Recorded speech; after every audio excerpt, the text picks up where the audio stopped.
thérapie, dans l'ombre ou sous les néons. Cache en main, on discute sans leçon. Les billets parlent, écho dans le béton. Ta relation à l'oseille, on met l'accent. Bienvenue dans Flouze Thérapie, le podcast qui t'aide à guérir ton rapport à l'argent, sans bullshit ni culpabilité.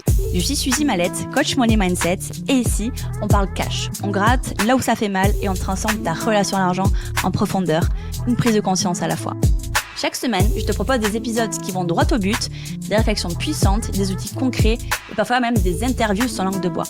Tu vas apprendre à mieux comprendre tes blocages, à reprendre le contrôle sur ton flouze et à créer une vie financière plus libre, plus alignée et plus assumée. Prête à faire la paix avec ton fric et à reprendre ta place ? Alors c'est parti pour l'épisode du jour.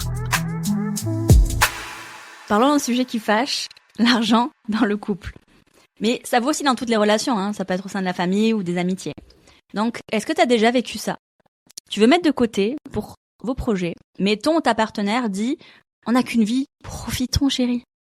Ou inversement, tu veux profiter et lui ou elle préfère sécuriser. Le résultat, la discussion elle tourne en rond, elle tourne en boucle, dispute qui s'enflamme pour une facture ou un resto, et souvent la conclusion c'est « on n'a pas la même vision de l'argent ». Donc je vais te dire un truc, c'est pas vous en soi le problème, je sais que je le dis à chaque épisode, mais je le répète quand même, c'est vos archétypes financiers. Parce que dans un couple, ce sont deux histoires financières qui se rencontrent. C'est deux filtres différents, et quand ces filtres s'entrechoquent, ça peut exploser.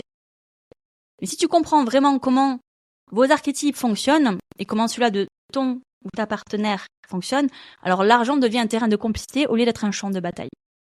Donc aujourd'hui, je vais te montrer pourquoi l'argent est un sujet explosif dans le couple, comment les différents archétypes s'en mêlent et créent des tensions, et comment transformer ces différences en complémentarité.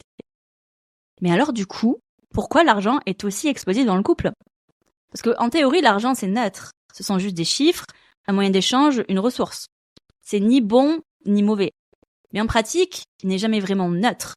Parce qu'on le vit pas à travers une équation mathématique. On le vit à travers nos émotions, notre histoire et surtout nos archétypes. C'est comme des lunettes que tu portes en permanence. Elles colorent ta vision et elles filtrent la réalité. Donc par exemple, tu portes des lunettes d'accumulateur, tu vois le risque partout. Chaque dépense représente une menace. Donc si ton ou ta partenaire porte des lunettes de célébrité, donc il ou elle va voir le plaisir, le rayonnement et la reconnaissance. Donc vous regardez la même somme d'argent, mais vous voyez pas la même chose. Et le pire, c'est qu'on oublie qu'on a ces lunettes-là sur le nez. On croit que ce qu'on voit, c'est la réalité.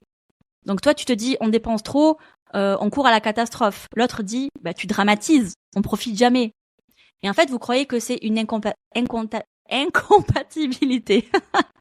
Parce qu'en fait, en réalité, ce sont juste vos lunettes, vos archétypes qui parlent. C'est pour ça, en fait, que l'argent est si explosif dans le couple, c'est qu'il active vos filtres, vos émotions et vos peurs. Pas juste vos chiffres. Et quand vos archétypes s'en mêlent, du coup, on va aller voir justement quelques combinaisons qui sont explosives et peut-être que tu vas reconnaître ton couple ou une autre relation à l'intérieur. Donc, il y a comme je disais tout à l'heure, l'accumulateur et la célébrité. Donc l'un veut garder, sécuriser et épargner et l'autre veut briller, profiter et investir dans l'image. Résultat, conflit constant, tu dépenses trop, vs tu m'empêches de vivre.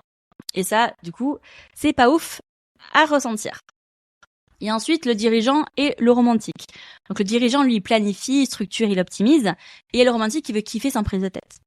Du coup, résultat, l'un dit il faut préparer et l'autre dit tu dramatises pour rien. Il y a le nourricier plus l'accumulateur. Donc ils se sacrifient tous les deux. Ils dépensent pour les autres, ils sécurisent et au final, ils s'oublient. Donc résultat de ça, c'est que même si ils ont le même travers, ça amène quand même la frustration et l'impression de passer à côté de la vie. Et ensuite, l'alchimiste et le dirigeant. Donc l'alchimiste, il rêve, il voit grand et il veut du sens. Le dirigeant, lui, il demande du concret et du chiffré. Donc résultat, il y a une clash entre vision vs réalité. Donc arrête de rêver vs tu tues ma créativité. Et ensuite, l'anticonformiste et l'accumulateur. Donc l'un veut casser les règles, prendre des risques, tenter.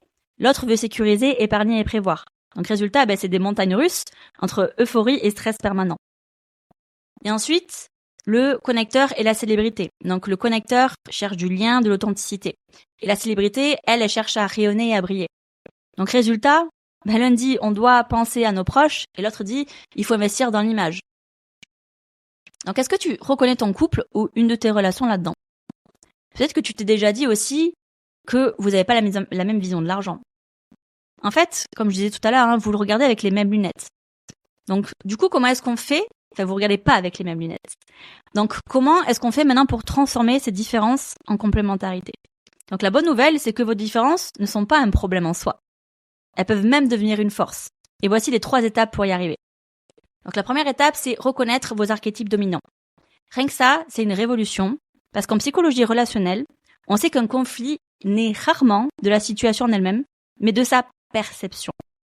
Donc si tu vois l'argent comme une sécurité et que ton ou ta partenaire le voit comme une liberté, mais vous parlez pas la même langue tout simplement. Et tant que ça, vous n'avez pas mis de mots sur vos filtres, vous croyez que l'autre est contre vous. Alors qu'en réalité, il ou elle défend sa propre vision de la sécurité et du plaisir, c'est tout. La deuxième étape, c'est arrêter de se juger. Quand tu dis « tu es radin, tu es dépensier ou dépensière », tu colles une étiquette sur la personne.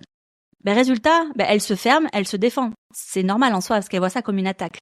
Mais si tu dis ton archétype accumulateur te pousse à sécuriser et le mien célébrité me pousse à profiter, alors ça change la charge émotionnelle et elle va retomber.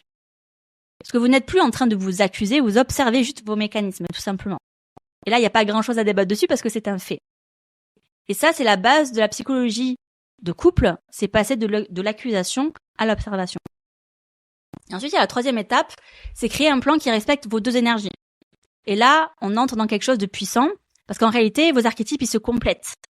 Un accumulateur a besoin d'une célébrité pour lâcher un peu de contrôle et profiter de la vie. Une célébrité a besoin d'un accumulateur pour ne pas finir en découvert permanent.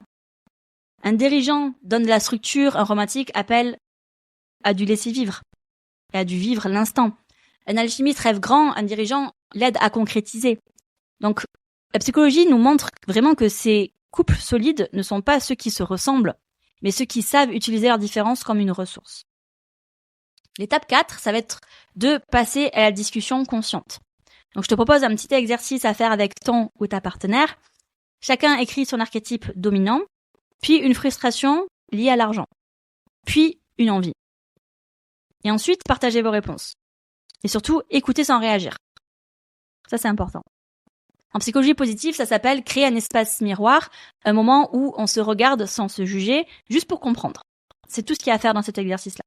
Juste comprendre l'autre. Puis, posez-vous la question, comment nos archétypes peuvent-ils collaborer au lieu de s'affronter ? Par exemple, accumulateur plus célébrité, ça va être un plan avec une enveloppe sécurisée et une enveloppe plaisir. Dirigeant plus romantique, ça peut être, on va dire, un budget sécurisé plus une poche kiff totalement libre. Connecteur et alchimiste, ça va être l'un crée du lien autour de la gestion et l'autre apporte la vision inspirante.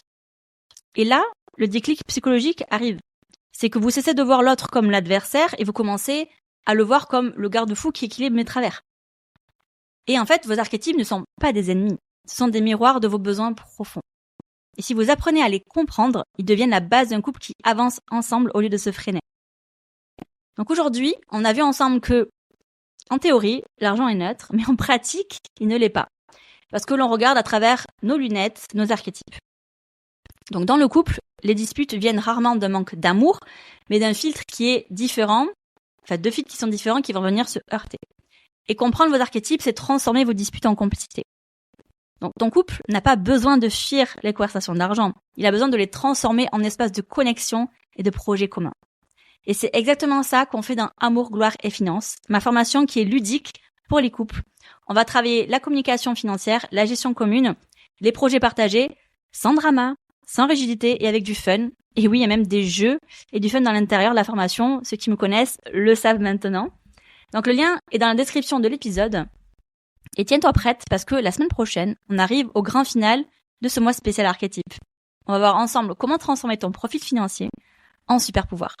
Parce que non, ton archétype n'est pas un poids que tu traînes, c'est une force que tu n'as pas encore appris à utiliser. Alors reste bien connecté, parce que l'épisode du 28 peut changer la façon dont tu regardes ton argent, mais aussi toi-même. J'espère que cet épisode t'a mis face à des choses importantes, et surtout qu'il t'a donné envie d'agir autrement avec ton flouze. Si t'as aimé ce que t'as entendu, pense à t'abonner à Flouze Thérapie pour ne rien rater. Et surtout, laisse 5 étoiles et un avis sur la plateforme d'écoute, parce que c'est ce qui permet au podcast d'exister et d'aider d'autres femmes à reprendre le pouvoir sur leur argent.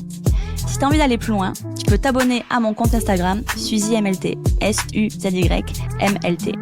Donc merci pour ton écoute et à très vite pour un nouvel épisode de Flouze Thérapie. D'ici là, reste cash, libre et kiffe ton flouze. Flouze Thérapie, dans l'ombre ou sous les néons. Cache en main, on discute sans leçon. Les billets parlent, écho dans le béton. Ta relation à l'oseille, on met l'accent.